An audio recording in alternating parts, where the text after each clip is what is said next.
Hari ini Ibu akan menjelaskan tentang teh cerpen. Yang pertama itu pengertian cerpen.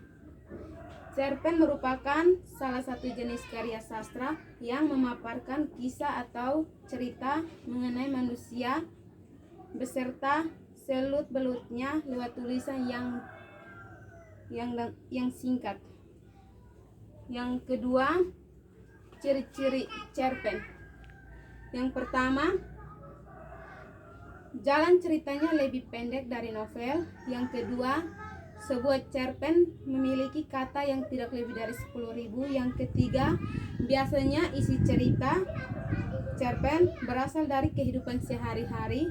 Yang ketiga, tidak menggambarkan sebuah kisah para tokohnya.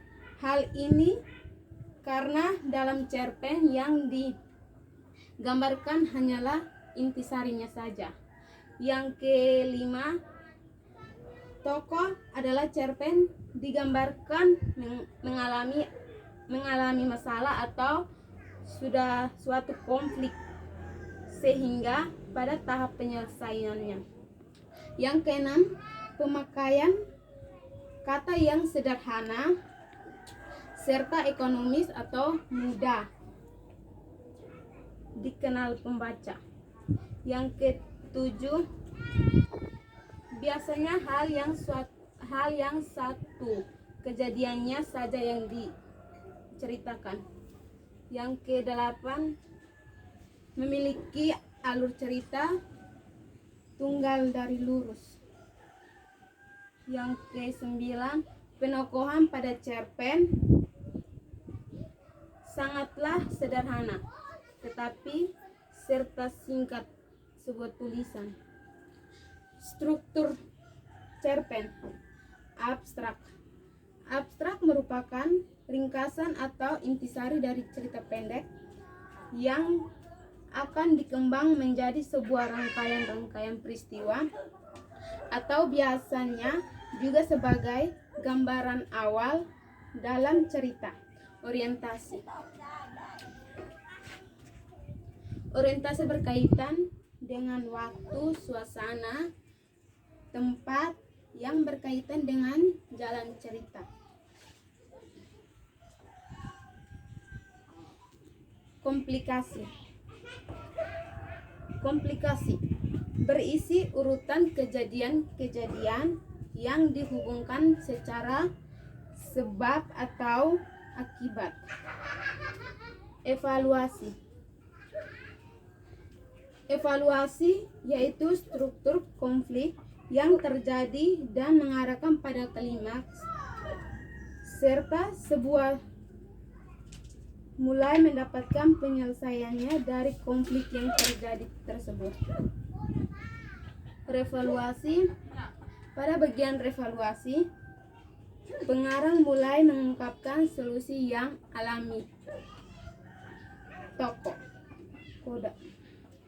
Koda. Yang berikut itu koda. Pada bagian koda terjadi nilai ataupun pembelajaran yang dapat diambil dari cerita pendek. Yang ketiga, unsur intrinsik cerpen. Tema. Tema adalah sebuah gagasan pokok yang mendasari dari cerita sebuah cerpen.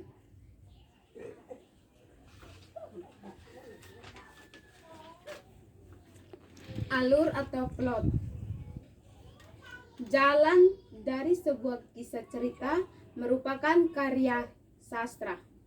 Secara garis besar, alur merupakan urutan tahapan jalannya cerita ini. Yang berikut, setting. Setting sangat berkaitan dengan tempat atau latar, waktu, dan suasana cerpen tersebut. Yang berikut, tokoh. Tokoh merupakan pelaku yang terlibat dalam cerita tersebut.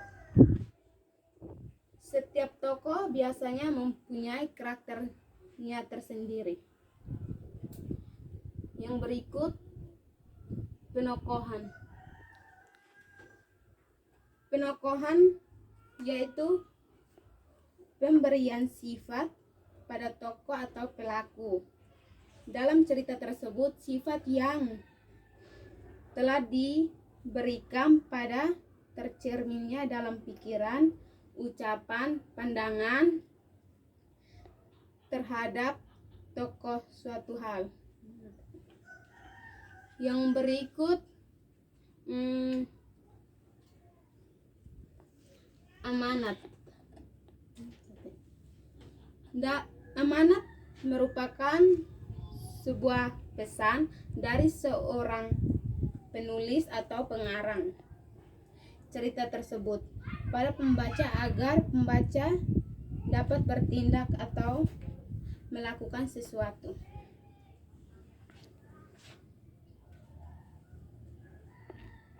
Yang berikut keempat, unsur ekstrinsik cerpen. Unsur ekstrinsik merupakan sebuah unsur yang membentuk cerpen dari luar, berbeda dengan unsur intrinsik cerpen yang membentuk cerpen dari dalam. Yang pertama, biografis.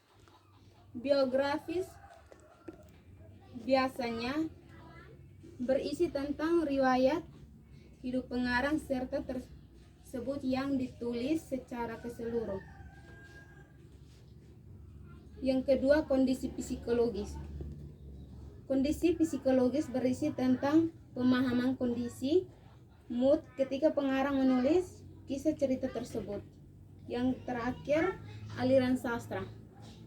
Aliran sastra, seorang pengarang pastinya akan mengikuti suatu aliran sastra tertentu.